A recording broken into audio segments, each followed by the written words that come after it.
So what's going on? So I want to make this video about.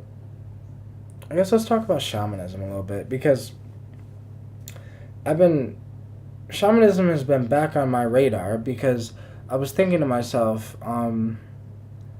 the shamans are beginning to, the real shamans are beginning to die off, um, and it's only natural. It's not like they're being killed off. It's just they're getting old, and they're slowly beginning to die, and they're either their kids or their grandkids or their whoever or someone else in the tribe or maybe a westerner that comes down, someone replaces them. And it's not that the someone that replaces them is less of a shaman. It's just even the shamans in the Amazon are beginning to become modernized. They're beginning to become modern day shamans. Um, I used to call myself a modern day shaman back in the day. I guess that was probably because I was give people DMT, and I would be their DMT shaman in a way. I would just, kind of watch over them, make sure they're good. If they freak out, hold them through it and help them through it. But for the most part, a shaman, it's not like a shaman can guide you necessarily because it's your journey. The shaman is just there to let the medicine do its job and for you to gain a connection with the medicine so you can learn from the plant medicines. Now, I have this weird view on reality, right? Some people call it a weird view because I think Mother Ayahuasca is like this female entity. You can call her Mama Matrix, you can call her Mother Ayahuasca, you can call her Mother Gaia, you can call her the planet, whatever you want to call her.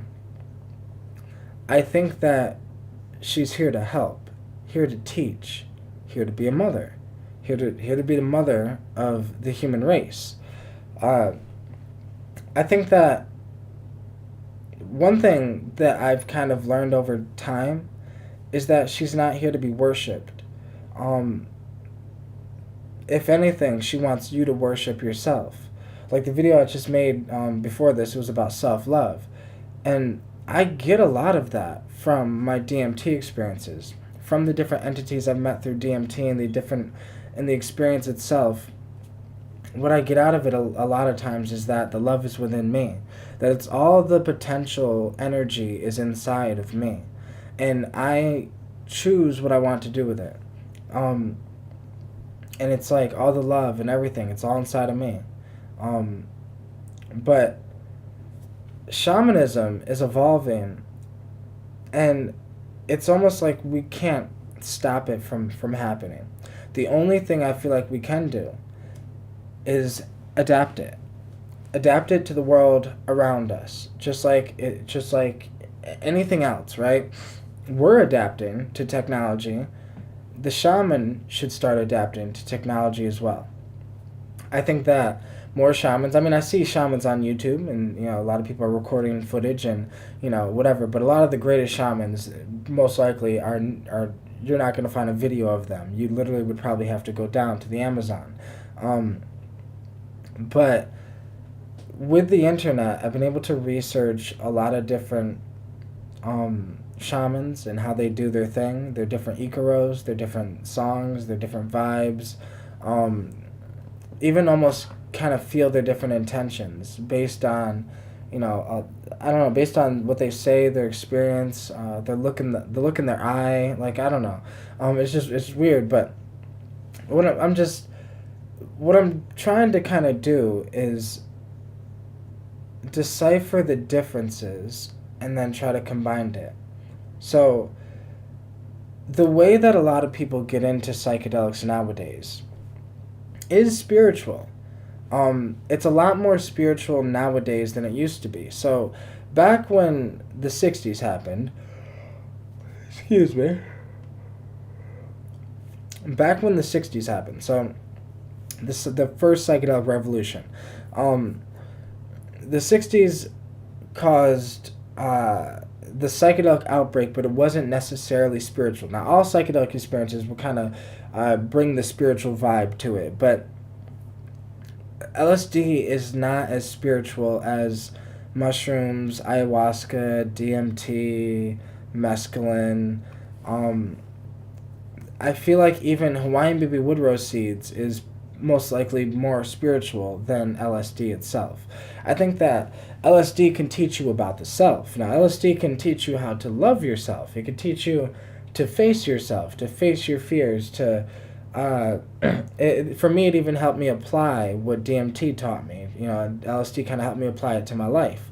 Um, so I'm not discrediting LSD, but what I am saying is that um, there's definitely a deeper aspect to the plant psychedelics, and I think that it adds this shamanic aspect to it of connecting to the plant like it's a conscious human being, even though it's not human.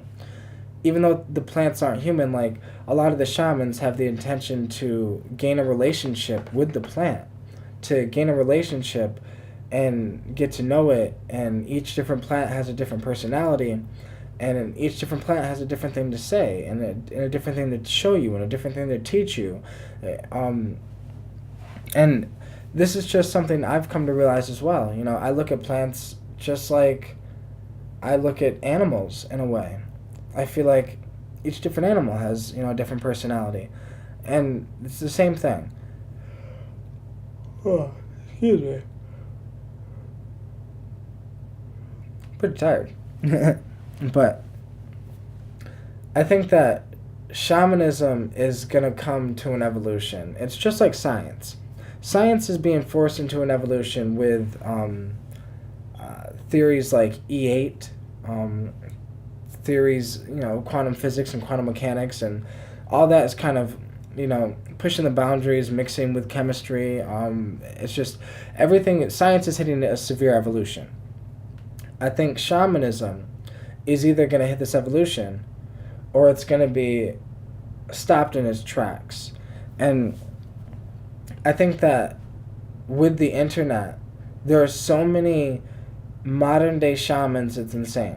I literally witnessed so many people, modern day shamans, people that don't consider themselves shamans though. They don't consider themselves modern day shamans, even though they are.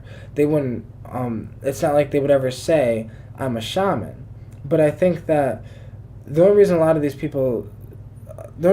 people say, you know, oh, I'm not a shaman, in their mind they want to be a shaman, but they say, yo, I'm not a shaman, mainly because they think that a shaman has to be taught by another shaman in the Amazon. Like, if you've never been to Peru, they say, oh, there's no way you could ever be a shaman. No, I can't be the shaman in your mind, the limited aspect of what you think a shaman is. But I can be a shaman. I can be a modern day shaman. I can be, I don't know, a psychonaut. And I think it's funny because we change up these words, but they all mean the same thing. A psychonaut and a shaman are basically the same thing. The shaman is just slowly evolving into the psychonaut. And now there are many different spectrums of psychonauts, because there are psychonauts that just love to dive deep into their mind, into the consciousness, and they don't necessarily take it as spiritual, and some people just dive deep in with the same aspect, but take it very spiritual. Some people look at it as, with DMT, some people look at it as you're going into a whole nother world, a whole nother dimension, a whole nother place, a whole nother plane of existence. Like, if we are on the third dimension and this is one plane of existence, DMT can take you to the 5th, 6th, 7th, 8th, 10th, 11th dimension, you know, and have 11 different aspects and different planes of existence, which can start getting into quantum physics and quantum mechanics. But I think that this is what's happening. Shamanism is hitting an evolution. With the help of science, I think that things will change drastically. I think that if a shaman adapted to quantum physics and quantum mechanics, I think that he would be like, I already know this. Like, I think the shamans would already have an understanding. They would already understand that, yeah, there's other dimensions that exist, of course. They've known this for thousands of years.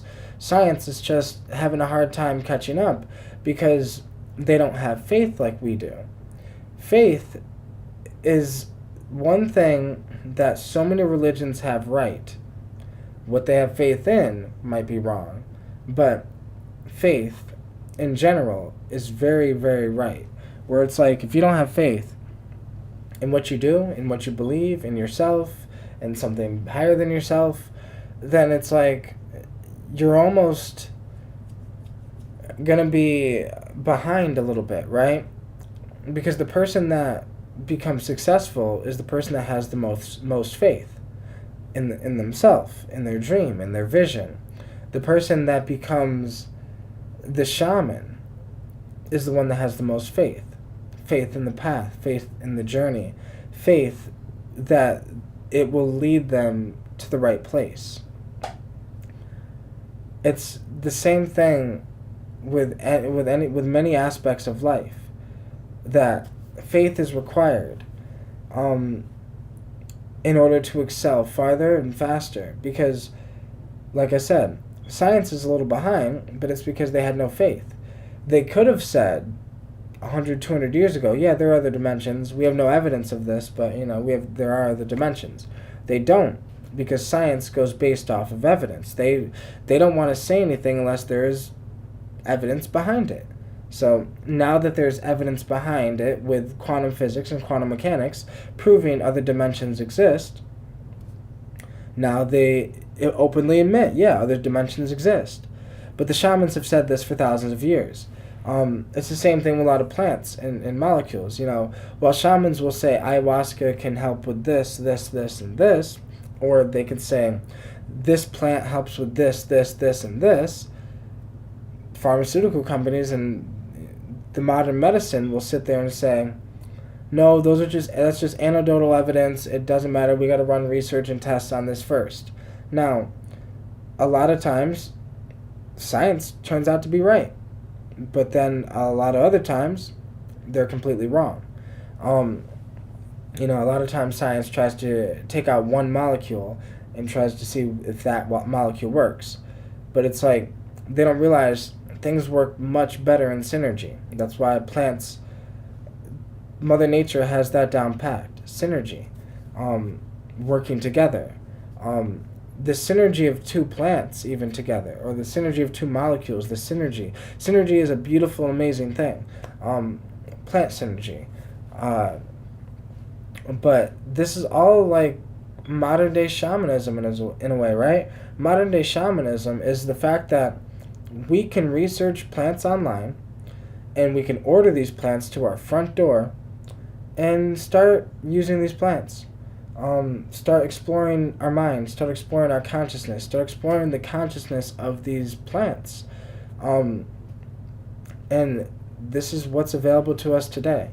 I'm able to take a plant from Southeast Asia, a plant from Africa, a plant from South America, a plant from North America, a plant from India, a plant from Europe, a plant from the UK, all in the same month if I wanted.